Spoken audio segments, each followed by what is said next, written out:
the door called death. One of the gods' stories tells of a young man, a stonemason, who sought the summer. He learned one of its ancient names, the summer mountain where the god dwelt. And he asked each of his elders where he might find it. They told him he himself must set out on the journey, and they gave him provision for the way. But the world in its wideness overwhelmed his thought, and in fear he refused to leave his home. So he found a young calf from amongst his father's herd, and he killed it and cured its hide. And he brought this to each of his elders in turn, asking that they draw the world on it, so that he might follow its lines to the summer mountain. For a year and a day, his elders refused, because they knew that the summer mountain had no roots in the earth. It was of the heavens, they told him, and tales told of its shadow in all lands. And so what would a world hide do for him, but tie his eyes to it so that he would not see the summer mountain when it rose? But the young man returned and would give them no rest, so that finally, from pity or foolishness or wisdom, one of his elders at last took a blunted branch from the cook fire, and she began to draw the world in ash upon the hide.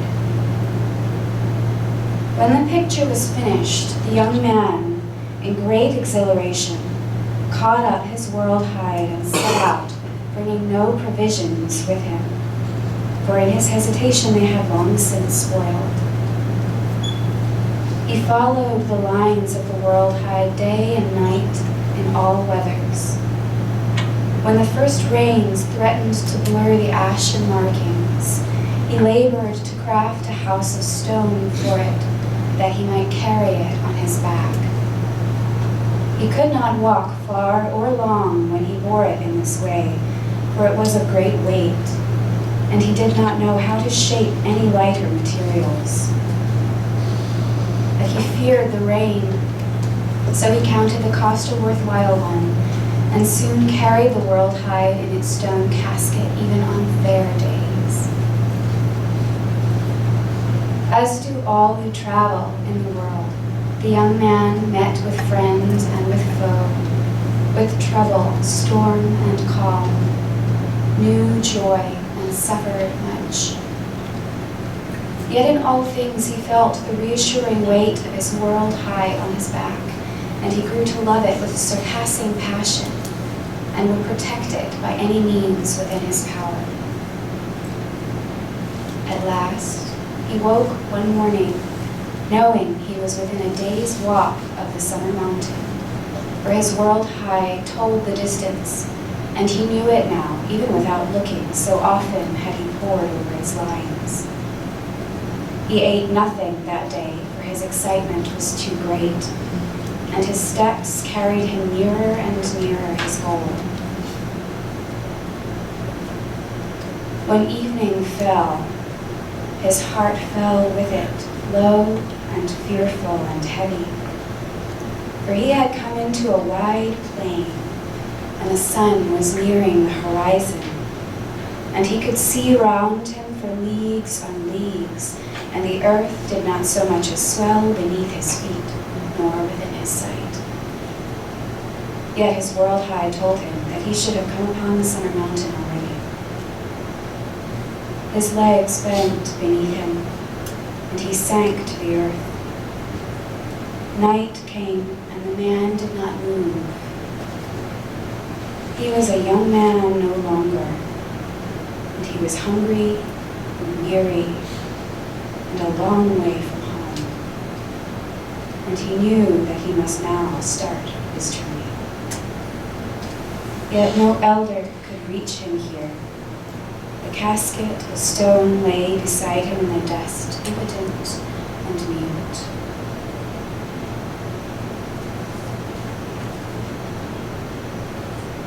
When the morning dawned, The Shining One found him weeping. "Child," she said, "why are you crying?" The man lifted his head, slung defeated between shoulders. "It is many years now since I was a child," he said. "To the age long all our children," she said. "Tell me your trouble." And he told the tale to her silent listening. At times he looked into her face, yet its illumination obscured her features as though by shadow, and he could not understand the light within that darkness. When he had done, she said nothing. And suddenly she turned and, sweeping her arms high, spoke in a ringing voice words foreign and dreadful. Round her the winds rose. Their wings lashed the dust of the plains into a towering cloud, whelming the rays of the sun, and her voice wove among them the master of cacophonous hosts. In his terror, the man drew the useless world hide to him, and of habit bound its stone to his chest as though to gain comfort there, as though its familiar rasping corners could protect him from the unknowing storm. His eyes closed against the sand and the whipping airs. His cheeks stung. And so he did not see the lintels of the portal that had begun to shape themselves beneath the fingers of the Shining One in the midst of the winds. Silence flooded the plain, total and sudden as the storm. She turned to him, hand extended. "Come," she said, "cross the threshold." He opened his eyes. The land lay about him quiet beneath the gentle sun. No sign of the storm remained. And the Shining One stood beckoning beside a high and terrible door, whose lintel and posts were carven with figures he trembled to recognize, the dark imaginings of fireside tales he had heard as a child. The horned one with its crooked hands that haunted cradles unawares. The three cackling fates with their pitiless blades. The formless fury whose wails were said to lance the ears of the damned in their torment. Cruel-eyed kings presiding over the corpses of the just. The lurching forms of the demons who brought wasting disease which brooked no healing, not though the world might end. Carvings leapt from the frame as though they would devour him, careening to either side of the posts, lowering from the lintel, so that the rough door between could barely be seen. He caught sight of an unadorned, dark knob, nailed inexorably into the heavy, implacable wood. "Come," said the Shining One, "cross the threshold." He took 2, 3 steps back. "I dare not," he said.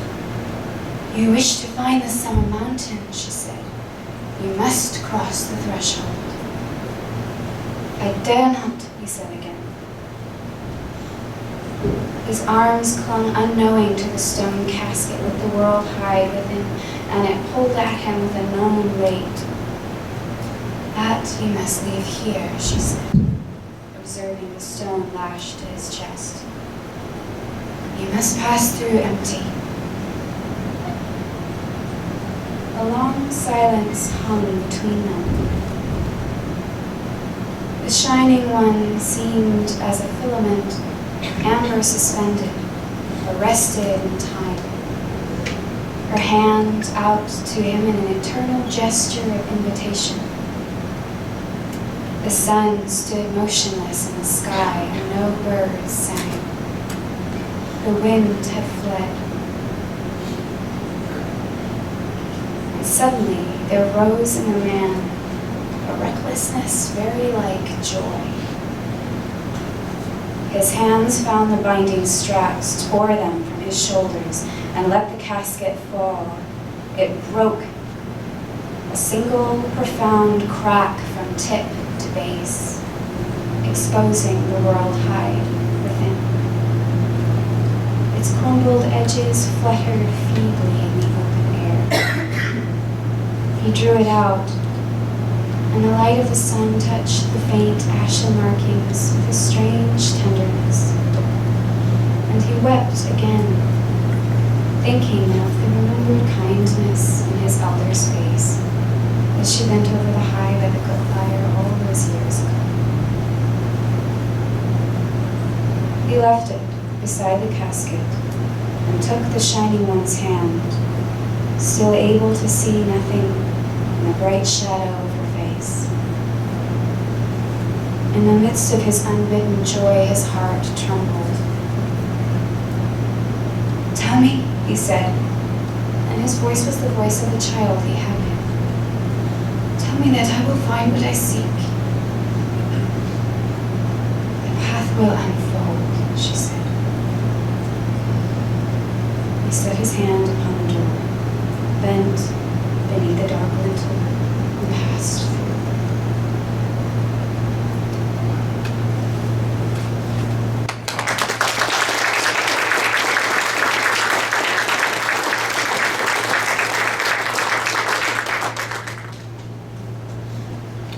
Time for questions, apparently.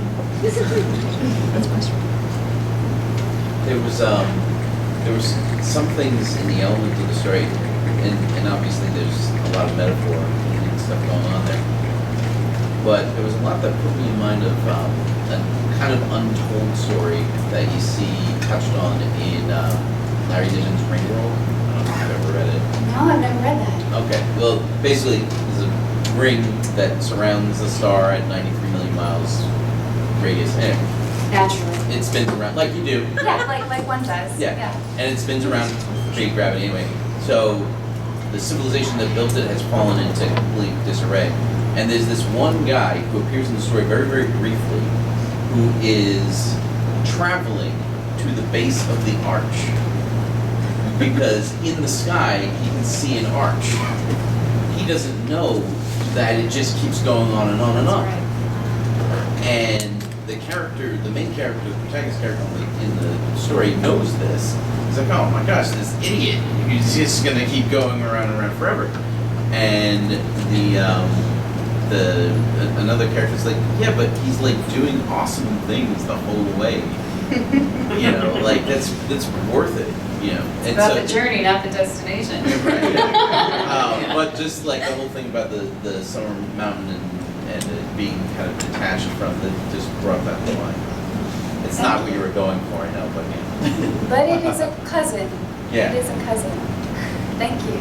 So, okay, is this a collection of short stories? Are they all within the same world? Can you tell us about this, the larger piece that this is in? Yeah, so this is sort of a story within a story. So as was mentioned, it's a part of the novel that I wrote, and it's one of the characters tells the first half of this story to another character, and I sort of drew it out and then completed it, which I hadn't done at the time I was writing the novel, for the purpose of the conference, because we had the boundary crossing, liminal spaces kind of theme, and I thought, what would happen if I put that and this together? So when you do publish the novel, you need to add this story in an appendix. Yeah, there we go. We're going to be lost. Appendices, hooray! Because we're going to be looking for this story and not get it. Right, yeah. So, just saying. Thank you. I shall take that into consideration. Oh yeah, there was one at the back, was it, or which one? There was one here. Oh, up for yes. Rosemary. You're so visual. This would actually make an incredible graphic novel too. Ooh. Because that's all. Collaboration, please. And I can't draw, so I'm not. Me neither. But as you're reading, all I'm doing is page after page of graphic novel. It would really stand out that way. Oh, love that. So, good luck with it. Yeah, thank you. But Emily will talk later. Yeah. But thank you, because it was beautiful. You're welcome. Yeah. I was curious, so you had mentions of theories of faith and David's. Is there a reason you chose like Greco-Roman type mythology to go with on this?